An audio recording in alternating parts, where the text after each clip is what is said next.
Welcome to PDTV. Andhra Pradesh మాజీ CM why Jaganmohan Reddy జనవరి నుంచి కూడా ప్రజల్లోకి రానున్నారు. సంక్రాంతి నుంచి ప్రజల్లో రెండు నియోజకవర్గాలకు గాను జగన్మోహన్ రెడ్డి గురువారాల్లో బస్ చేయనున్నారు. ఈ అంశాలపై మనతో మాట్లాడేందుకు పాదయాత్ర వెంకటేశ్వర రెడ్డి గారు మనతో పాటు లైవ్లో జాయిన్ అవుతున్నారు. సార్ నమస్తే అండి. నమస్తే అండి. సార్ ఎలా చూడొచ్చు అంటారు? జగన్మోహన్ రెడ్డి గారు సంక్రాంతి నుంచి ప్రజల్లోకి రానున్నారు. జగన్మోహన్ రెడ్డి గారు రాష్ట్రంలో జరుగుతున్న కూటమి ప్రభుత్వ పరిపాలన అన్యాయాల మీద, మోసాల మీద, జరుగుతున్న దాడుల మీద, ప్రశ్నించే వాళ్ళ మీద కేసుల మీద వీటన్నిటిని పరామర్శిస్తూ ప్రజల్ని హామీలు ఇచ్చి మోసం చేసిన కూటమి ప్రభుత్వాన్ని ఎండగట్టడానికి జనవరి తర్వాత ప్రజల్లోకి రానున్నారు. ఆ ప్రజల్లోకి వచ్చిన జగన్మోహన్ రెడ్డి గారు ముఖ్యంగా ప్రతి నియోజకవర్గంలో 2 రోజుల పాటు ఆయన బస చేసి ప్రతి ఒక్కరిని పరామర్శించి అన్యాయం కాబడిన వాళ్ళ కుటుంబాల దగ్గరికి వెళ్ళి దాడులు జరిగి హత్యగా ఉంచబడిన కుటుంబాల దగ్గరికి వెళ్ళి వాళ్ళ పరామర్శించి ఓదార్చనున్నారు. ఈ కార్యక్రమం యొక్క రూపురేఖల్ని ఎలా రూపొందించాలి, ఎలా వెళ్ళాలి అనే దాని మీద నిన్న కృష్ణా జిల్లాలో నాయకులతో సమీక్ష సమావేశం కూడా నిర్వహించారు. ఇక నుంచి జనవరి నుంచి ప్రజల్లోనే జగన్మోహన్ రెడ్డి గారు ఉండదలుచుకున్నారు. సార్ ఇలా జనాల్లోకి వెళ్ళడం వల్ల వైఎస్ఆర్ కాంగ్రెస్ పార్టీ పుంజుకునే అవకాశం ఉంటుందంటారా? వైఎస్ఆర్ కాంగ్రెస్ పార్టీ ఎప్పుడు ప్రజల్లోనే ఉంది, పుంజుకోనే ఉంది. గత ఎన్నికల్లో కేవలం ఈవీఎంలతోటి మోసపు హామీలతోటి వాళ్ళు గెలిచారు తప్పితే జగన్మోహన్ రెడ్డి గారి మీద, వైఎస్ఆర్సీపీ పార్టీ మీద ప్రజల్లో అత్యంత విశ్వాసం ఉంది. అది ఇంకా ఈ 6 నెలల్లో వాళ్ళు చేసిన మోసాలకు కానీ, వాళ్ళు చేసిన దాడులకు కానీ, వాళ్ళు మానభంగం కావింపబడిన కుటుంబాలని ఆదుకునే విషయంలో, చర్యలు తీసుకునే విషయంలో వైఫల్యం చెందడం కానీ, ఇచ్చిన హామీలు నెరవేర్చకపోవడంలో కానీ, ప్రభుత్వం పూర్తిగా లా అండ్ ఆర్డర్లో కావచ్చు, పరిపాలనలో కావచ్చు, మేనిఫెస్టో అమలు జరపడం విషయంలో కావచ్చు సంపూర్ణంగా వైఫల్యం చెందిందని ప్రజలు భావించి వైఎస్ఆర్సీపీకి ఎప్పుడు ఎన్నికలు వచ్చినా వైఎస్ఆర్సీపీకి పట్టం కట్టడానికి సిద్ధంగా ఉన్నారు. సార్, వైఎస్ఆర్ కాంగ్రెస్ పార్టీ 2019లో అధికారంలోకి రావడానికి జగన్మోహన్ రెడ్డి గారు పాదయాత్ర చేసి ప్రజల దగ్గరికి వెళ్ళి ప్రజల సమస్యలు తెలుసుకున్నారు. ఇప్పుడు అదే రీతిగా 2029కి కానివ్వండి జమిలీ అంటున్నారు, 2027 ఎన్నికలకు కానివ్వండి ప్రజల దగ్గరికి వెళ్తున్నారు. అదే రీతిలో ఉంటుందంటారా? అంతకంటే వెయ్యింతలు బలంగా, వెయ్యింతల ప్రజాభిమానంతో, వెయ్యింతలు ఈ ప్రభుత్వం చేసిన మోసాలు, దాడులు, హత్యలు, మానభంగాలు వీటన్నిటిని ప్రశ్నిస్తూ ప్రజలందరూ ప్రశ్నించే గళంతో, వెయ్యింతల శక్తివంతంతో బయటకు వచ్చే పరిస్థితి కనబడుతుంది. 2019లో జగన్మోహన్ రెడ్డి గారు సీఎం అయిన తర్వాత అంటే క్యాడర్కి జగన్మోహన్ రెడ్డి గారికి మధ్య కొంచెం దూరం అనేది ఏర్పడింది. ఆ దూరాన్ని కొంచెం కవర్ చేయాలని చెప్పేసి కూడా జగన్మోహన్ రెడ్డి గారు కూడా కొంచెం ఆలోచించిన రీతిలో కూడా మనకు సమాచారం అందుతుంది. సార్ ఏమంటారు మీరు? ముఖ్యంగా ఈ సందర్భంగా మీకు కీలకమైన పాయింట్ ఒకటి చెప్పదలుచుకున్నాను. క్యాడర్కి జగన్మోహన్ రెడ్డి గారు ఎప్పుడూ దూరం కాదలుచుకోలేదు, ఎప్పుడూ దూరం కావాలని ఆయన అనుకోలేదు.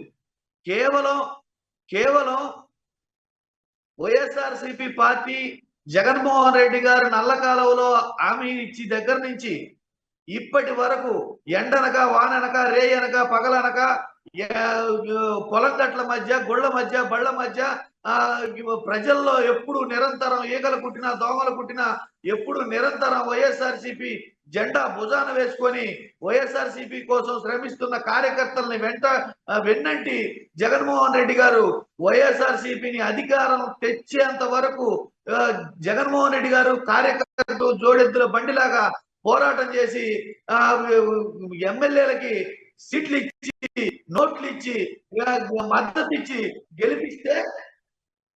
ఇచ్చి గెలిపిస్తే గెలిచిన ఎమ్మెల్యేలు ముఖ్యంగా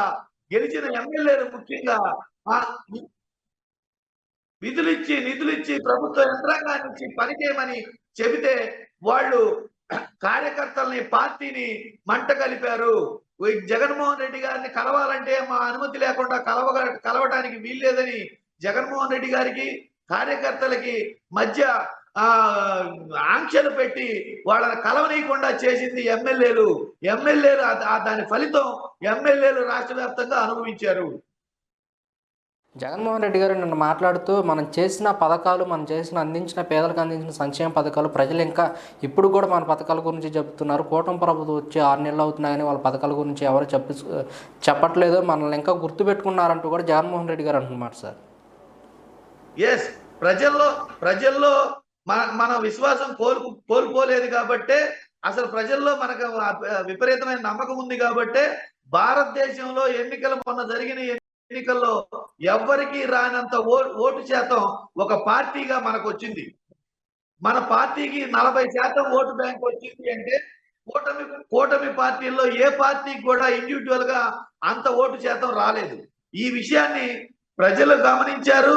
ప్రజల్లో మనకున్న విలువని పార్టీ గమనించింది. కేవలం ఎమ్మెల్యేలు చేసిన తప్పిదాల వల్ల, పొరపాట్ల వల్ల ఓడిపోయారు. జగన్మోహన్ రెడ్డి గారు నిన్న మాట్లాడుతూ కూడా చంద్రబాబు నాయుడు గారికి డిపాజిట్లు కూడా రావంటూ కూడా జగన్మోహన్ రెడ్డి గారు మాట్లాడుతున్నారు. ఏంటి జగన్మోహన్ రెడ్డి గారి వ్యూహం అంటే ఏం చెప్తారు మీరు? జగన్మోహన్ రెడ్డి గారి దెబ్బ ఏంటో, జగన్మోహన్ రెడ్డి గారి వ్యూహం ఏంటో 19లోనే చూశారు. జగన్మోహన్ రెడ్డి గారు వ్యూహాలు వీటికంటే కూడా ఆయన ప్రజలకి ఏమైతే మనం మాట ఇచ్చామో ఆ మాట నిలబెట్టుకునే పద్ధతిలో భారతదేశంలో ముందెన్నడూ ఏ పార్టీ అమలు జరపనంత ఖచ్చితంగా, నిష్కర్షగా మేనిఫెస్టోని ప్రజల్లోనే, ప్రతి ప్రభుత్వ ఆఫీసులో పెట్టి, ప్రజల్లోనే పెట్టి అమలు జరిపి చూపించిన ఘనత జగన్మోహన్ రెడ్డి గారికి మాత్రమే దక్కుతుంది. దాన్ని ఫాలో అవ్వలేక కూటమి ప్రభుత్వం కింద మీద పడి తనకలాడుతుంది. అంతెందుకు, మీరు గమనించి చూడండి, జగన్మోహన్ రెడ్డి గారి నల్లకాలంలో స్టేట్మెంట్ ఇచ్చిన దగ్గర నుంచి ఈ రోజు వరకు భారతదేశ వ్యాప్తంగా ముఖ్యంగా మన రాష్ట్రంలో ఉన్న అన్ని పార్టీలు సిద్ధాంతాలకు అతీతంగా కలిసి నాయకులందరూ జగన్మోహన్ రెడ్డి గారి పేరు చెబితే పోసుకుంటున్నారు, తనకలాడుతున్నారు. జగన్మోహన్ రెడ్డి గారిని ప్రజలకి ఎలా దూరం చేయాలా, జగన్మోహన్ రెడ్డి గారిని ఎలా కంట్రోల్ చేయాలా అని తెలియక తనకలాడుతున్నారు. ఇంతకంటే జగన్మోహన్ రెడ్డి గారి మీద ప్రజలకున్న విశ్వాసాన్ని నిరూపించుకోవటం ఎలా? కాదు సార్, జగన్మోహన్ రెడ్డి గారు అధికారంలో ఉంటే ప్రజలు వచ్చారంటే ఒక రీతిగా చూడొచ్చు. జగన్మోహన్ రెడ్డి గారు పదవిలో లేకుండా జగన్మోహన్ రెడ్డి గారు బయట అడుగు పెడుతుంటే ఏంటి సార్ ఆ జనాభా రావడానికి గల కారణాలంటే మీరేం చెప్తారు? జగన్మోహన్ రెడ్డి గారి మీద అత్యంత విశ్వాసం ఉంది. ఆయన మాట మీద నిలబడే వ్యక్తిని, పేద ప్రజల్ని ఆదుకునే వ్యక్తిని. అంతెందుకు, మీరు చూడండి, చదువు విషయంలో పేద ప్రజల్ని గోరుముద్ద, Amma Vodi, fee reimbursement, digital labs,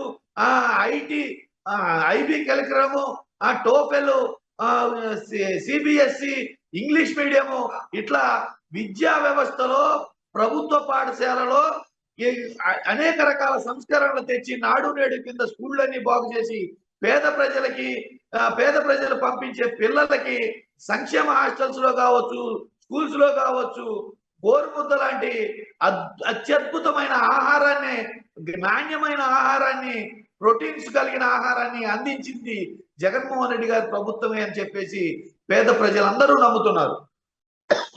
Jaganmohan Reddy గారు మనం చెప్తున్న మాట సార్, చెప్పలేని హామీలు నేను ఇవ్వలేదు, ఇప్పుడు కూటమి ప్రభుత్వం ఏదైతే ఉందో చెప్పలేని హామీలు ఇచ్చారు, ఇప్పుడు నెరవేర్చలేక చేతులు ఎత్తేస్తున్నారంటూ కూడా జగన్మోహన్ రెడ్డి గారు చెప్తున్నమాట. ఎస్, చంద్రబాబు నాయుడు గారికి మొదటి నుంచి ఉన్న దురలవాటు ఏంటి అంటే, ఎలక్షన్ వచ్చిందంటే విపరీతమైన అబద్ధాలు ఆడతాడు. ఇప్పుడు నీకు చందమామని తెచ్చి నీ చేతిలో పెడతానంటాడు, ప్రపంచ స్థాయి రాజధాని కడతానంటాడు, ఒలింపిక్స్ అమరావతిలో పెడతానంటాడు, బుల్లెట్ ట్రైన్ తెస్తానంటాడు, కార్గోలో కూరగాయలు తరలిస్తానంటాడు.